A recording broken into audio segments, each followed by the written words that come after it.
Hello दोस्तों, आप लोग कैसे हो? मैं राजीव गुप्ता आर्यस मैथमेटिक्स कॉन्सेप्ट के यूट्यूब चैनल पर आपका स्वागत करता हूं। आज हमारा लेक्चर है बायनोमियल थ्योरम, लेक्चर नंबर 7। ये जो है क्लास 11 के लिए है। इसमें आज हम लोग क्या जानने वाले हैं कि पास्कल त्रिभुज या क्या होता है, पिंगल की मेरुप्रस्थ नियम क्या है, इसी के बारे में आज स्टडी हमें करना है। क्या है? पास्कल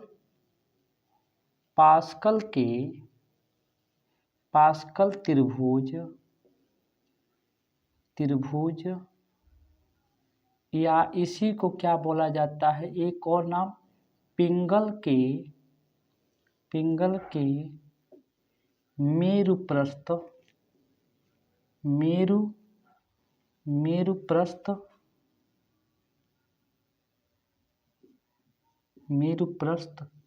नियम बोला जाता है।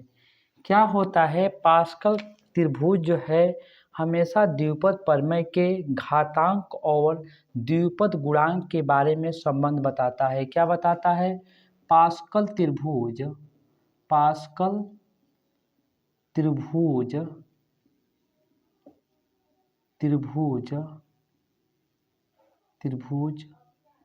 x प्लस a का पावर n में द्विपद प्रमेय के घातांक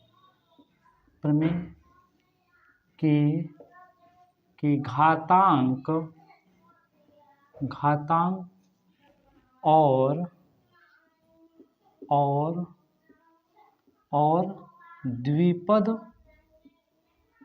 द्विपद गुणांक में संबंध को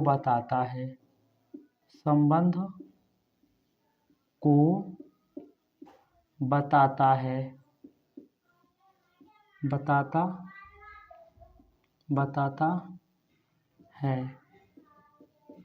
जैसे कि पहले आप जान चुके हो, क्या x प्लस a कोई दो पद है और n कोई हमारा क्या है, ऋणेतर पूर्णांक संख्या हो, तो इसको जो है प्रसार कैसे करते थे हम लोग? nc0 x का power n minus 0 into a का पावर 0 प्लस nc1 x का power n minus 1 into a का पावर 1 प्लस nc2 इंटू क्या, x का power n minus 2 into a का स्क्वायर प्लस nc3 x का power n minus 3 into a का power 3 plus dot dot dot हमने क्या लिखा था, ncr इंटू x का power n minus r into a का power r plus dot dot हमने क्या लिखा था, लास्ट में दो टर्म क्या लिखे थे, n minus 1 into x n minus n plus 1 हो जाए, क्योंकि इसमें से जब घटाएंगे n में से n माइनस n को तो n हो जाएगा, ये प्लस में बदल जाएगा, इंटू a का power n minus 1 plus ncn x का power n minus n into a का पावर n। यहाँ पे हमें क्या है, पास्कल त्रिभुज के बारे में स्टडी करना है। ये जो घात है ये और ये जो हमारा क्या है, द्विपद गुणांक है, इसी के दोनों के बीच में हमें संबंध को यहाँ पास्कल त्रिभुज बताता है। कैसे बताता है? जैसे कि यहाँ पे आप देख पा रहे हो, ये क्या है, हमारे द्विपद प्रमेय के प्रसार का व्यापक पद होता है। व्यापक पद का मतलब क्या होता है कि इसके माध्यम से पूरे टर्म क्या है, लिखे जा सकते हैं। अब होता क्या है इसमें, कैसे जानेंगे हम लोग? जैसे पहला शुरू में क्लास करते समय हमने क्या पढ़ा था, a प्लस बी का पावर यदि 0 हो, इसको क्या लिख सकते हैं, 1 लिख सकते हैं, और gamma a plus b is equal to not 0। क्योंकि यहाँ पर यदि यहाँ पे 0 रहता तो 0 का पावर 0 हमेशा एक क्या होता है, एक अनिर्धार्य संख्या होता है। परिभाषित तो होता है लेकिन उसको निर्धारित नहीं कर सकते हैं कि वो कौन सी संख्या है, क्योंकि यहाँ पर चाहे कारण लिख सकते हैं, क्योंकि यदि a प्लस बी का इक्वल टू 0 हो हो तो 0 पावर 0 होगा जो कि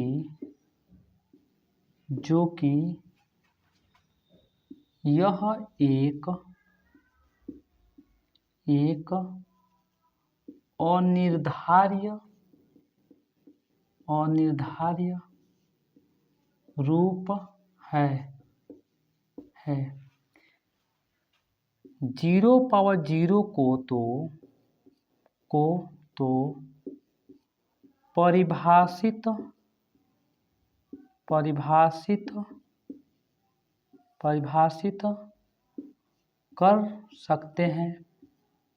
कर सकते हैं परंतु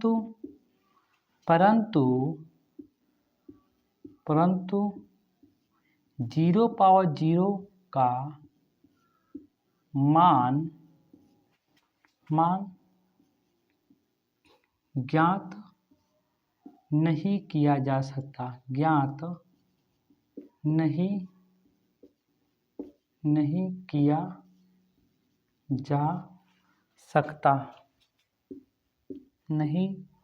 ज्ञात किया जा सकता है। यह 8 तरह के होता है। मैं लिख दे रहा हूँ 0/0 कामा इनफाइनाइट बटे इनफाइनाइट कामा इनफाइनाइट गुणे इनफाइनाइट होता है। दूसरा क्या होता है इनफाइनाइट माइनस इनफाइनाइट होता है। इसके बाद से और भी होता है, इसको मैं लिख नहीं रहा हूँ क्योंकि जब आपका क्लास जब चलेगा सेट थ्योरी वहाँ पर और कंटिन्यूटी और लिमिट जब बताया जाएगा तो ये 8 तरह का होता है। मैंने एक केवल लिख दिया हूँ और क्या है और लिखा हूँ। एक और होता है क्या यहाँ पे 1 अभी और होता है 1 का पावर इनफाइनाइट होता है और क्या होता है इनफाइनाइट का पावर 0 होता है। इस तरह का टाइप का होता है। तो ये जो होता है 8 तरह का होता है। क्या होता है अनिर्धार्य रूप होता है। मुझे ये नहीं पढ़ाना है, हमें इसके बारे में जानना है।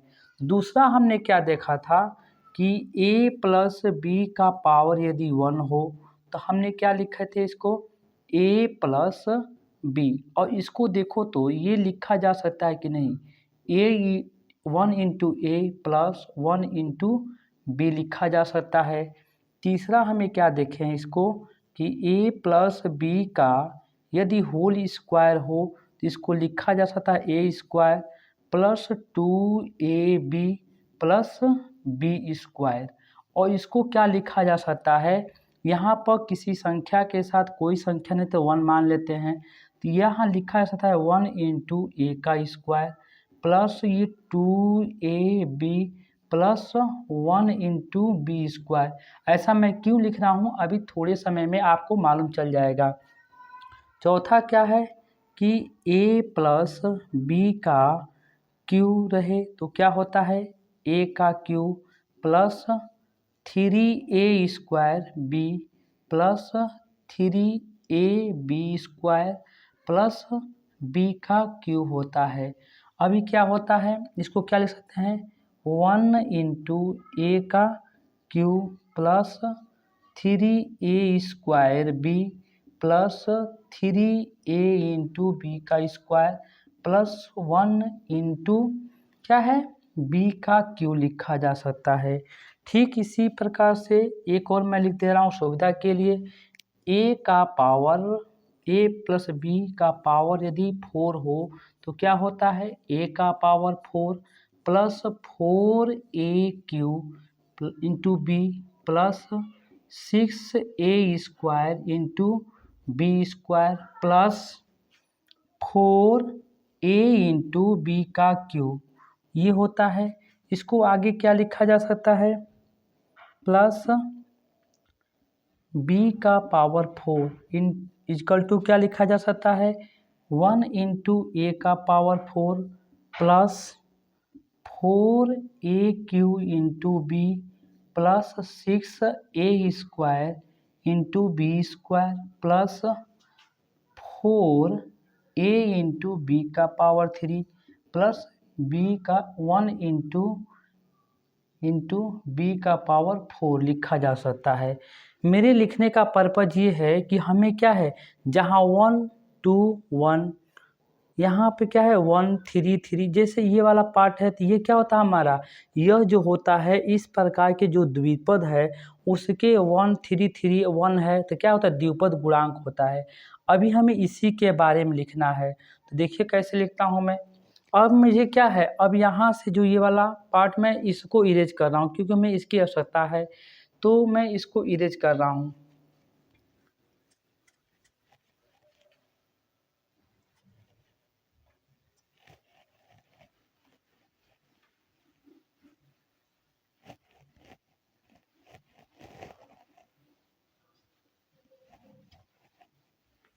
अब आप ध्यान दीजिएगा कि इसमें कैसे मैं लिख रहा हूँ। इसे घातांक और क्या है गुणांक में हमें क्या है संबंध दिखाना है, तो मैं एक तरफ क्या है घातांक लिख ले रहा हूँ और दूसरे तरफ क्या लिख रहा हूँ मैं, गुणांक लिख ले रहा हूँ। क्या है, ये गुणांक हो गया। अच्छा ये बताइए, यहाँ इसके पहले भी एक टर्म था क्या, ये फर्स्ट नंबर में क्या था, a प्लस बी का पावर 0 का मान कितना था, 1 था। अच्छा इसको 1 को क्या लिख सकते हैं, 1 इंटू ए का पावर 0।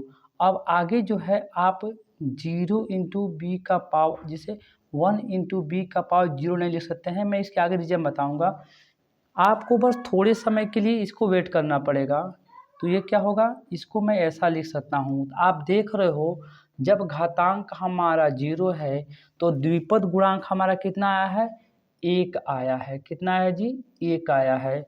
दूसरा हमारा घातांक कितना है, 1 है। इसका द्विपद गुणांक कितना है, 1 1 आया है। तो इसको जो है आप इसके ऐसे चाहें तो लिख सकते हैं। ये कितना है, यहाँ पर मैं लिख दे रहा हूँ 1 हो गया, और ये क्या हमारा दूसरा ये 1 हो गया। अब ये हमारा क्या है, ये 2 घात रहे, तो 2 घात लिखने के लिए तरीका क्या है, यहाँ से एक त्रिभुज की टाइप बना लो और इसे तिरछा 1 लिखो, इसके ठीक सामने 1 हो गया। मैं लिख दे रहा हूँ सही से, मिटक ज़्यादा शाइनिंग है इसीलिए हो जा रहा है। अब क्या कह रहा है, इन दोनों को जोड़कर जो तीर दिख रहा है ये वाला जो शीर्ष है उसके सामने एक एक कितना होगा, ये 2 हो जाएगा, और पुनः इसके एक सामने लिखिए 1। आप देख पाओगे क्या कि जब घात हमारा 2 है तो द्विपद गुणांक जो है 1 2 1 आया है। अब देख पाओगे कि क्या है, इसी के माध्यम से मैं ये इसके बारे लिख रहा हूँ। तो ये क्या है, a प्लस बी का पावर 3 है, इसका हमें गुणांक मुझे लिखना है, तो मैं इसकी आवश्यकता नहीं है, मैं इसको इरेज कर रहा हूँ। तो क्या होगा, जब घात हमारा 3 रहेगा किसी द्विपद प्रमेय में तो उसका कैसे गुणांक लिखेंगे, यहाँ पर मैंने 3 लिखा। पुनः आप क्या करो, ऐसे त्रिभुज बना लो, क्या है इसके बीच में, इससे हमें ये आइडिया मिले कहाँ हमें लिखना है, और इसे तिरछा होते हुए क्या आप 1 लिखोगे। क्लियर है यहाँ तक। अब क्या कह रहा है, इन दोनों को जोड़कर जो तीर का शीर्ष है ये त्रिभुज का, इसके शीर्ष के सामने लिखिए। तो 1 और 2 कितना होगा हमारा, 3 हो जाएगा। पुनः इसमें क्या है, 2 और 1 कितना होगा हमारा, 3 हो जाएगा, और इसके सीधे क्या होगा, 1 हो जाएगा। आप देख पा रहे हो कि जब द्विपद प्रमेय का घात हमारा 3 है तो इसका गुणांक क्या है, 1 3 3 1 है, 1 3 3 1 है। पुनः इसी प्रकार से हमें क्या है, घात 4 वाला लिखना है इसका द्विपद गुणांक, तो कैसे लिखेंगे, देखिए तो बस एक तरीका है लिखने का, ये कुछ खास नियम नहीं है, ये तरीका है। तो क्या होगा, पुनः ऐसे आप क्या है त्रिभुज बना लो इस टाइप का, ठीक है, ऐसे बना पाओ, कोई दिक्कत नहीं होना चाहिए। तो इससे क्या होगा, तिरछा आप ये 1 लिख लिए। अब क्या है, ये क्या कहा है, दोनों का था जोड़ने के, तो 1 और 3 कितना होगा, 4, और त्रिभुज के शीर्ष वाले सामने लिखिए 4 हो गया। अब 3 और 3 कितना होगा, ये हमारा 6 हो जाएगा। अब ये कितना, 3 और 1 4 हो जाएगा, और ये 1 हमारा ऑलरेडी रहेगा। आप देख पाओगे कि द्विपद प्रमेय का जब घात हमारा 4 रहता है तो उसका द्विपद गुणांक क्या है, 1 4 6 4 1, 1 4 6 4 1। आई बात समझ में आ रहा है कि नहीं। अब इस नियम के माध्यम से आप क्या है, पास्कल त्रिभुज के माध्यम से आप क्या है, घात 5 वाला 6 वाला 7 वाला 8 वाला भी लिख सकते हैं। जैसे जब घात हमारा क्या होगा, यहाँ 5 रहेगा, तो क्या करना है, पुनः वही प्रक्रिया, यहाँ पे एक त्रिभुज बनाइए इस टाइप का, इस तरह का त्रिभुज बनाइए, और इस टाइप का बन गया त्रिभुज, कोई दिक्कत नहीं यहाँ तक। अब क्या है, यहाँ से लिखते चलिए, तो ये क्या होगा हमारा 1 हो जाएगा, और 1 और 4 कितना होगा हमारा, ये 5 हो जाएगा। पुनः इन दोनों को जोड़िए, 4 6 कितना होगा हमारा, ये सामने लिखना है, क्या है, ये 10 हो जाएगा, 6 4 ये भी हमारा 10 हो जाएगा, और ये कितना हो जाएगा हमारा 5, और ये कितना हो जाएगा हमारा 1 हो जाएगा। तो ये जो आप लिखे हो 1 5 10 10 5 1 लिखे हैं, वो जो होता है द्विपद प्रमेय के घात 5 के ये जो पार्ट लिखा गया है द्विपद गुणांक है। अब आप 6 वाला लिखना है तो क्या करोगे, बस वही प्रक्रिया, ऐसे त्रिभुज बना लेना है हमें, कोई दिक्कत तो नहीं आना चाहिए इसमें। तो क्या है यहाँ पर 1 लिख लिए हम इसके सामने, तो ये कितना होगा, 1 और 5 कितना होगा हमारा, ये सामने 6 हो जाएगा, 5 और 10 कितना हो जाएगा, ये 15 हो जाएगा, 10 10 कितना हो जाएगा, 20 हो जाएगा, और ये 10 और 5 कितना होगा हमारा 15 हो जाएगा, और 5 1 6 हो जाएगा, और ये हमारा होगा। ठीक है, अब देखिए इससे कई चीज़ें हमें मिल रहा है। सबसे पहले क्या है कि ये घात 6 है, तो स्वाभाविक सी चीज़ है कि उसके प्रसार में हमारे 7 पद आएंगे। क्यों, क्योंकि हमेशा x प्लस a का पावर n के प्रसार में पदों की संख्या हमेशा n प्लस 1 होती है, यानी कि जो घात होता है उससे एक अधिक होता है। तो 6 है तो उससे एक अधिक 7 होगा। आप काउंट कर लो, 1 2 3 4 5 6 7 है कि नहीं, यहाँ 5 है तो 6 पद आना चाहिए, 1 2 3 4 5 6, यहाँ पे 4 है तो कितना चाहिए, 5 चाहिए, 1 2 3 4 5। ये जो प्रोसेस है यह केवल और केवल तभी लागू होता है किसी द्विपद प्रमेय की घात निकालने की, जब ये क्रम से हमारा रहेगा। यदि मैं क्वेश्चन ये करूं कि यहाँ पे, यदि मैं ये क्वेश्चन आपसे करूं क्या है कि a प्लस बी का पावर यदि यहाँ 20 रहे, तब मैं बोलूँ कि क्या है 20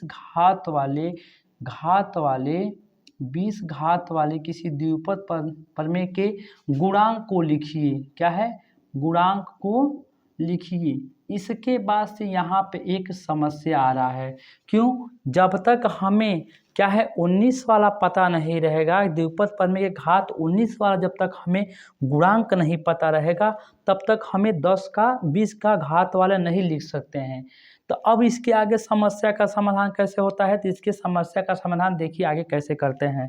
इतनी बातें आपको समझ में आ जानी चाहिए कि जो हमारा जो पास्कल त्रिभुज है, पास्कल त्रिभुज हमारा द्विपद प्रमेय के घात और गुणांक के बीच में एक संबंध बताता है।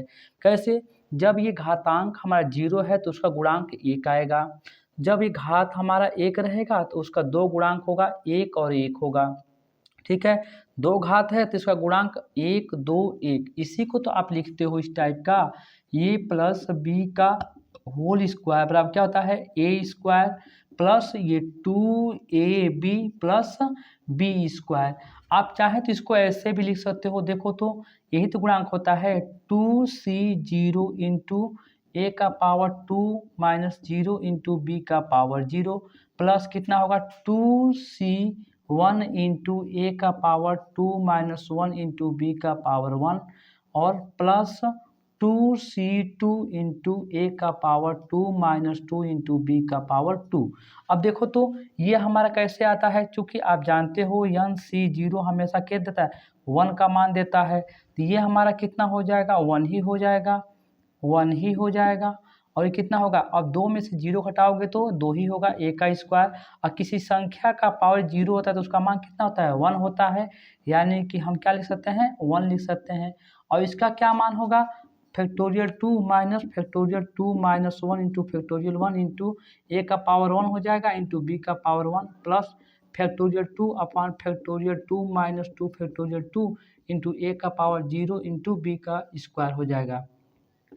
हुआ कि नहीं, मुझे इसका क्वेश्चन नहीं बताना है, हमें ये दिखाना है कि इसका जो होता है, जो यहाँ फर्स्ट वाला 2c0 है इस द्विपद प्रमेय गुणांक है, 2c1 है जो इस द्विपद प्रमेय क्या है, गुणांक है, और 2c2 द्विपद प्रमेय गुणांक है।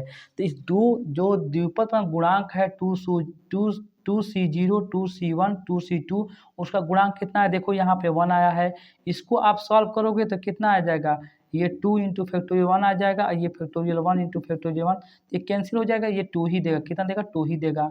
और इसका क्या होगा, फैक्टोरियल 0 हो जाएगा, ये कैंसिल होकर कितना 1 देगा, ये भी 1 देगा। तो आप देख पा रहे हो तो क्या हो रहा है, कि जब घात हमारा 2 रहता है तो द्विपद गुणांक कितना है 1 to 1। आई बात समझ में? मुझे यही समझाना है। तो हमें इसके आगे समस्या का समाधान कैसे करना है, जब ये घात जो है ज़्यादा हो जाए तो इतनी चीज़ें लिखने के लिए यदि मैं ये कहूँ कि a का पावर a प्लस b का पावर यदि 20 रहे तो उसका घातांक और द्विपद गुणांक के बीच में संबंध लिखिए। तो होगा क्या, तो उसको लिखने के लिए हमें ज़्यादा से ज़्यादा पेज की आवश्यकता होगा और अधिक समय लगेगा। तो उस समस्या का समाधान देखिए हम लोग कैसे करते हैं, आइए सीखते हैं। मैं इसको इरेज कर रहा हूँ। तो ये क्या है, यहाँ पर आप समझ सकते हो कि ये वाला a प्लस बी के पावर 20 हो तो घातांक व द्विपद गुणांक में संबंध। यह एक समस्या का विषय बना हमारा, क्योंकि इसको लिखने के लिए हमें अधिक पेज की आवश्यकता रहेगा, अधिक टाइम की आवश्यकता रहेगा। तो क्यों ना कोई एक ऐसा नियम हो जो इन टर्म को लिखे बिना ही इसका मैं पार्ट लिख सकूं। आइए इसको समझते हैं।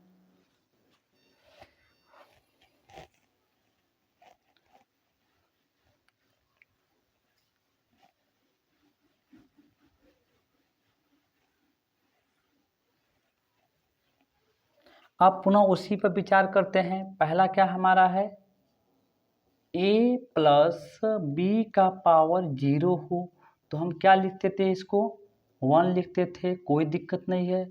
अब इसको क्या लिखना है, मैं यहाँ पे इरेज भी कर सकता हूँ। अब वो बातें मैं नहीं लिख रहा हूँ, a plus b is equal to not 0, ये आगे मेंशन हो चुका है इसलिए मैं नहीं लिख रहा हूँ। तो क्या है, a प्लस बी का पावर 0 है तो यहाँ पर हम लोग 1 लिख सकते हैं, कोई दिक्कत नहीं है। और द्विपद क्या है, प्रमेय के माध्यम से क्या लिख सकते हो, NC0 इंटू ए का power n minus 0 into B का पावर 0, ऐसे लिखने का तरीका है। तो क्या हो जाएगा 0C0 होगा, क्योंकि घात हमारा 0 है, C हमारा 0 ऑलरेडी बन के आता है। तो क्या होता है a का पावर 0 माइनस 0 होगा इंटू बी का पावर 0 और प्लस, यही समस्या मैं वहाँ बता नहीं रहा था, इसी के रीजन। अब क्या है, अगला क्या होगा 0C1 इंटू ए का पावर 0 माइनस 1 इंटू बी का पावर 1। यह वाला पार्ट हम नहीं लिख सकते हैं, क्यों, क्योंकि इसके पीछे रीजन है। NCR बराबर क्या होता है, factorial n upon factorial n minus r into factorial r, where जहाँ हमारा r क्या होता है, r का मान हमेशा 0 के बराबर या उससे बड़ा होता है और n से बराबर या उससे छोटा होता है। और n हमारा क्या होता है, ये क्या होता है, ऋणेतर पूर्णांक संख्या होता है, पूर्णांक संख्या होता है। ऋणेतर पूर्णांक का संख्या का मतलब क्या है, उसमें 0 से स्टार्ट होगा, 1 2 3 4 5 करते ऐसा आएगा। तो आप देख पा रहे हो कि यार का मान जो है या तो n के बराबर होगा या उससे छोटा होगा, उससे n से बड़ा हमारा r का मान नहीं होगा। तो आप देख रहे हो कि यहाँ पे n बराबर 0 है और r हमारा क्या है 1 है। तो ये बताओ यार हमारा 0 से बड़ा या छोटा है, तो बड़ा है r वाला मान, इसीलिए ये वाला हमारा टर्म नहीं होगा। तो क्या है, इसको हम ऐसा लिख सकते हैं, इसमें कोई दिक्कत नहीं है। मैं इसको इरेज कर रहा हूँ, कारण बता दिया मैं किस लिए नहीं लिख सकते हैं इसको। अच्छा ये बताइए, इसमें क्या होता है कि इसका मान क्या आएगा, 1 आएगा, और a का पावर 0 में से 0 घटाओगे तो क्या होगा, ये 0 ही होगा, और 0 a का पावर 0 में 1 आएगा और इसका मान भी हमारा 1 आएगा। तो इसका मतलब क्या लिख सकते हैं, 0C0। अभी कुछ टाइम के लिए लिखे रखो। अब दूसरा क्या है हमारा a प्लस बी का पावर यदि 1 हो, क्या है हमारा, अब 1 होना चाहिए ना, 1 हो तो क्या लिख सकते थे, इसको लिख सकते a प्लस बी। अब इसको क्या लिख सकते हैं, 1C0 इंटू ए का पावर 1 माइनस 0 इंटू बी का पावर 0 प्लस क्या लिख सकते हैं, 1C1 ए का पावर 1 माइनस 1 इंटू बी का पावर 1। हमें क्या है, इसकी आवश्यकता है और इसकी आवश्यकता है। इसके आगे जो क्या होगा, ये हमारा ए का पावर 1 में से 1 घटेगा, 0 हो जाएगा, ये 1 दे देगा, केवल बी बचेगा ये वाला पार्ट। ये हमारा क्या हो जाएगा, 1 ए देगा, ये हमारा 1 दे देगा, तो ये वाला पार्ट बचेगा। अभी हमें इससे और इसका हमें आवश्यकता है। तीसरा नंबर में हमने क्या लिखा, यदि ए प्लस बी का पावर 2 हो तो क्या लिख सकते हैं, इसको A square plus 2ab plus B square. और क्या होगा, बाइनोमियल थ्योरम से लिखो NC0 यानी कि 2C0 इंटू ए का पावर n माइनस 0 होता है, यानी कि 2 माइनस यहाँ पर 0 हो जाएगा, इंटू बी का पावर 0 प्लस 2C1 इंटू ए का पावर 2 माइनस 1 इंटू बी का पावर 1 होगा, प्लस क्या हो जाएगा यहाँ पर हमारा 2C2 इंटू ए का पावर 2 माइनस 2 इंटू बी का पावर 2 हो जाएगा। हमें क्या है, इसके द्विपद गुणांक से हमें मतलब है, बस उसी से। अब चौथा क्या हमारा हो जाएगा, बस अब इसके 1 2 3 हो गया, ए प्लस बी का क्यों। ये कैसे लिखा जा रहा है, आप लोग को क्या है, द्विपद प्रमेय के माध्यम से लिखा जा रहा है, आपको पहले पढ़ाया जा चुका है। तो क्या होगा जी, ए का power 3 plus 3a square into b plus 3a into B का स्क्वायर प्लस बी का क्यू। अब उसी को मैं क्यों लिख रहा हूँ, इससे भी मालूम चल जाएगा आप लोग को। तो इसको आप क्या लिख सकते हो, क्या है 3C0 इंटू ए का पावर 3 माइनस 0 इंटू बी का पावर 0 प्लस 3C1 इंटू ए का पावर 3 माइनस 1 इंटू बी का पावर 1 प्लस 3C2 इंटू ए का पावर 3 माइनस 2 इंटू बी का स्क्वायर होगा, प्लस क्या हो जाएगा 3C3 इंटू ए का पावर 3 माइनस 3 इंटू बी का पावर 3। आप देख रहे हो, एक और लिख लेते हैं, उसका भी हमें पता है क्योंकि सभी में वो था ए प्लस बी का पावर 4 वाला। तो क्या हो जाएगा, ए का power 4 plus 4aq into b plus 6a square b square plus 4ab का पावर 3 प्लस बी का पावर 4। तो क्या हो जाएगा, इसको लिख सकते हैं 4C0 ए का पावर 4 माइनस 0 इंटू बी का पावर 0 प्लस 4C1 इंटू ए का पावर 4 माइनस 1 इंटू बी का पावर 1 प्लस क्या लिख सकते हैं 4C2 इंटू ए का power 4 minus 2 into b square plus 4C3 a का पावर 4 माइनस 3 इंटू बी का पावर 3 प्लस 4C4 ए का पावर 4 माइनस 4 इंटू बी का पावर 4। अभी हमने क्या देखा, हमें ये देखना है। अच्छा ये बताइए, ये पहला पद है, ये भी पहला पद है, ये दूसरा पद है, ये दूसरा पद है, ये तीसरा, चौथा चौथा, यानी कि क्या है, यहाँ पे इसका कोफिशिएंट कितना है, गुणांक 1 है। तो 1 की जगह पे यही तो पार्ट आया है। कैसे, देखो ये वाला हमारा 1 दे देगा और ये ए का पावर 3 है, 3 में 0 घटाओगे यही आएगा, तो 1 इंटू ए का पावर 3, तो इसका मतलब इतना के बराबर हमारा क्या होगा, 1 आएगा। अब इसी के माध्यम से हम क्या लिख सकते हैं, देखो ध्यान से, घातांक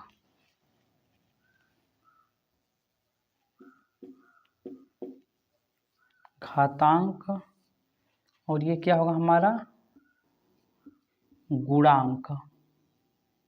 थोड़ा मैं देख लूं कि वीडियो में तो ठीक ठाक चल रहा है कि नहीं, दिख रहा है, कोई दिक्कत नहीं है। थोड़ा इसको साफ से मैं लिख दूँ, दिख नहीं रहा है बढ़िया से। तो ये क्या होगा, b का पावर 4a, ठीक है। और ये तो बहुत गलत हो गया हमारा, क्या होगा घातांक, ये गुणांक। अब देखो तो जब हमारा घातांक 0 है तो कितना हमारा है, द्विपद गुणांक क्या है, C0 0, C0 कितना है 0, यानी कि हमारा क्या हो जाएगा 0C0, और इसका मान कितना है, आप चाहें तो लिख सकते हो 1। क्लियर है। अब यहाँ पे घातांक हम क्या लिख सकते हैं 1, तो इसका क्या होगा हमारा द्विपद गुणांक।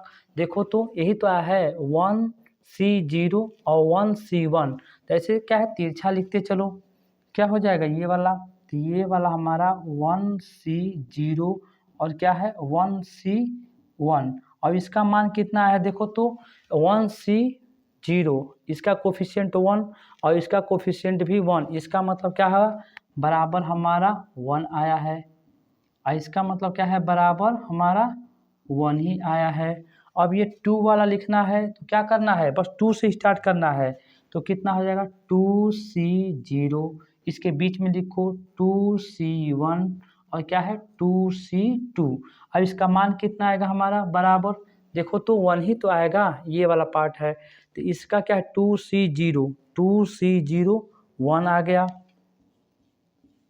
2C1 कितना है 2 है, तो कितना आया मान इसका हमारा 2 आया।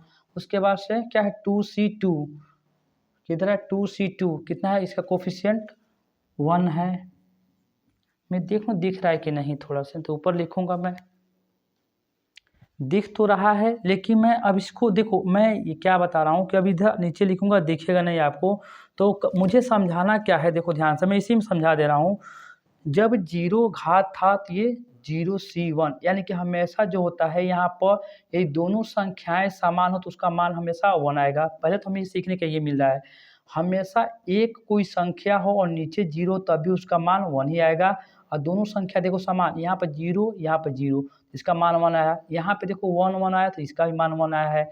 अब यहाँ पे 2C0, यानी कि यहाँ ऊपर वाले n की जगह पर कोई भी संख्या हो, यदि नीचे हमारा 0 रहता है, चाहे यहाँ पे कोई भी संख्या हो, तो हमेशा इसका मान 1 देता है। और इससे एक कम हमेशा ऊपर वाला संख्या देता है, और ये हमेशा दोनों संख्या हमेशा 1 देता है। मैं इसको इरेज करके इस पार्ट को मैं लिखने जा रहा हूँ, क्योंकि आप देख पाए, एक बार ध्यान से देख लो, जो मैं लिखूंगा श्योर यही वाला आएगा, इसीलिए घात 2 वाले में आप इसको समझ सकते हो। ठीक, तीसरा नंबर लिखूंगा तो ये दिखेगा नहीं, इसीलिए मैं इसको इरेज कर रहा हूँ।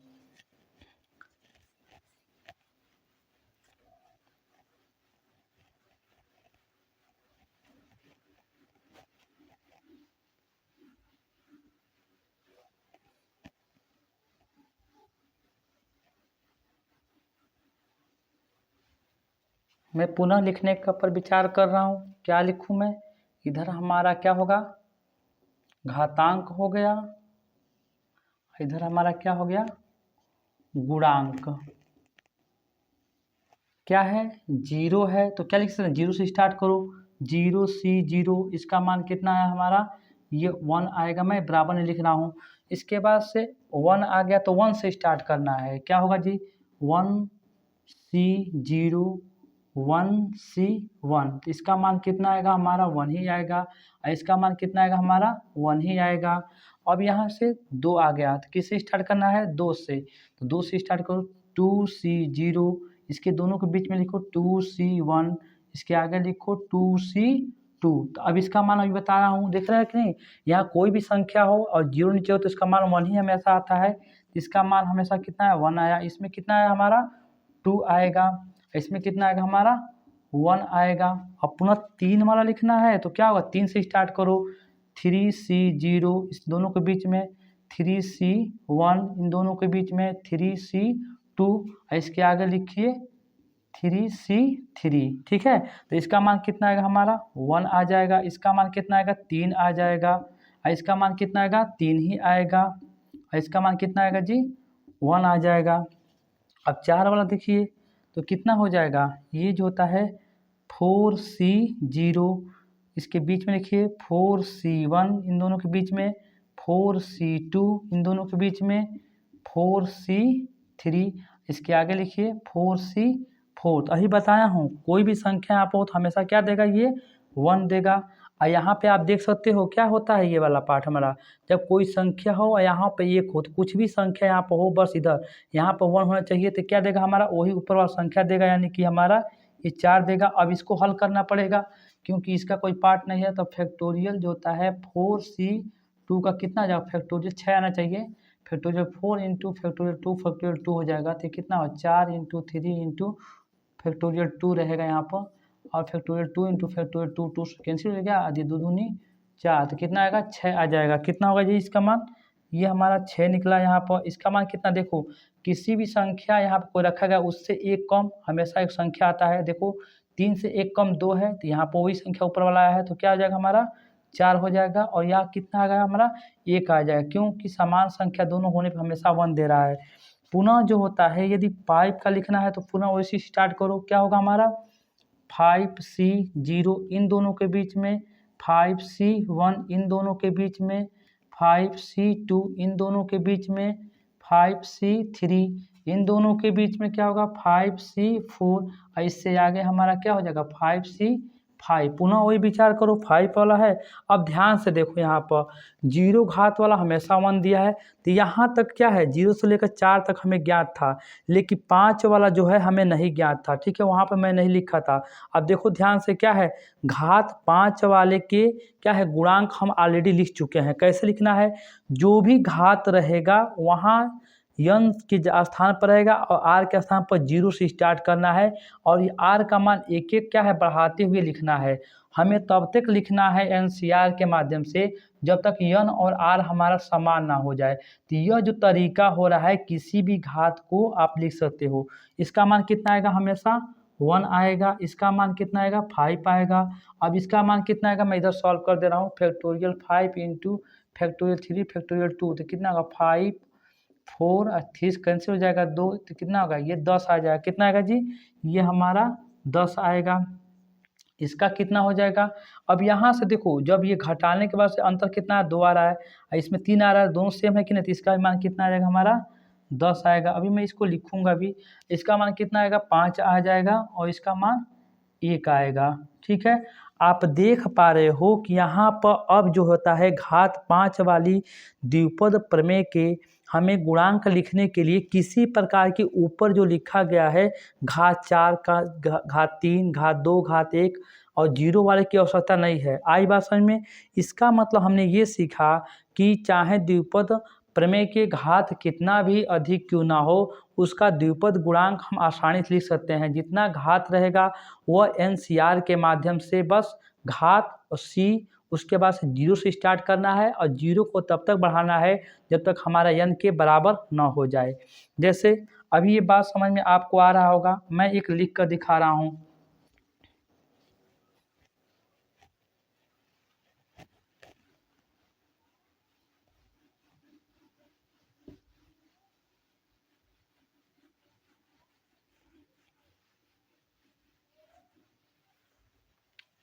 क्वेश्चन हमारा ये है कि a प्लस बी का पावर 10 के प्रसार में द्विपद गुणांक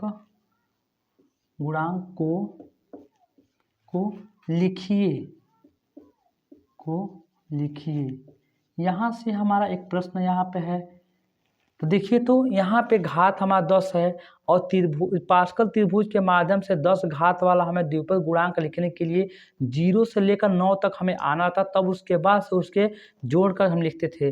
लेकिन क्या है, जिसके आगे जो तरकीब हम लोग सीखे हैं, नियम सीखे हैं, उसके घातांक और उसका द्विपद गुणांक हम ऑलरेडी लिख सकते हैं। कैसे लिख सकते हैं, इसके हाल में क्या होगा, ये हमारा घातांक हो गया, ये हमारा क्या होगा गुणांक।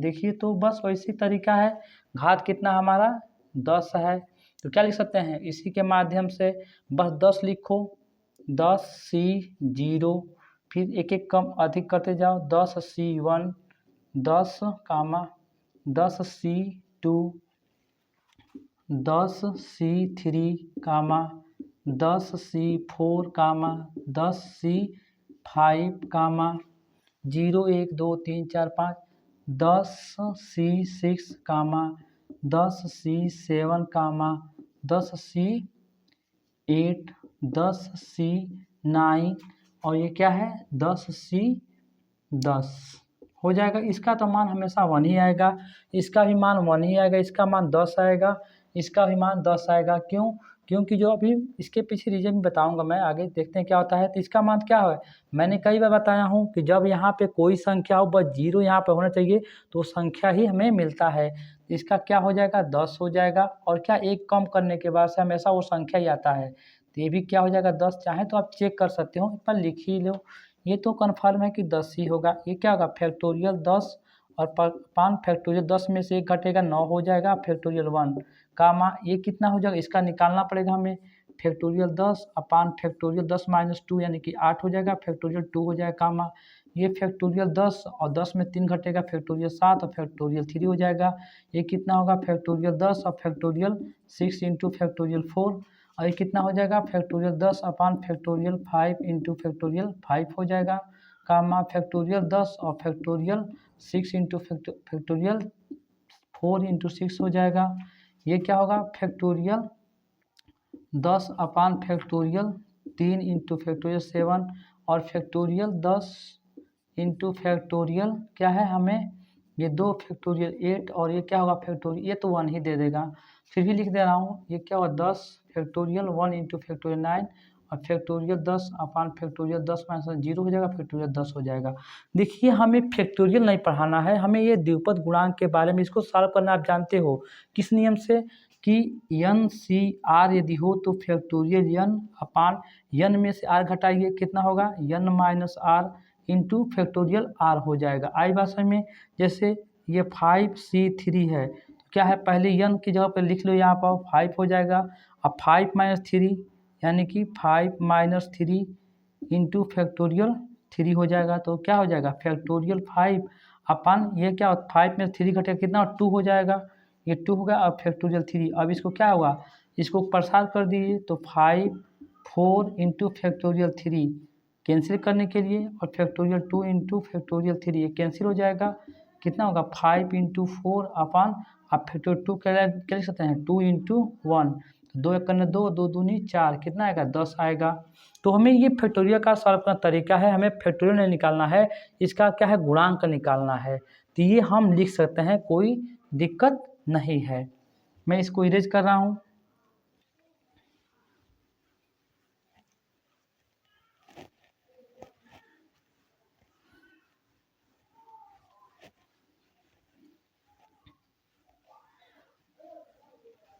आज के लिए इतना ही वीडियो। इसके आगे वीडियो जो है किसी द्विपद पद में का जो तय है उसका मध्य पद कैसे निकालते हैं इसके बारे में स्टडी करेंगे। धन्यवाद। और हाँ, यदि आपके जीवन में मेरे पढ़ाने से थोड़ा समझ में आ रहा है, आपको अच्छा लग रहा है, तो प्लीज़ सब्सक्राइब करिए, शेयर करिए और लाइक भी करिए, जिससे हमें भी मोटिवेशन मिल सके। धन्यवाद।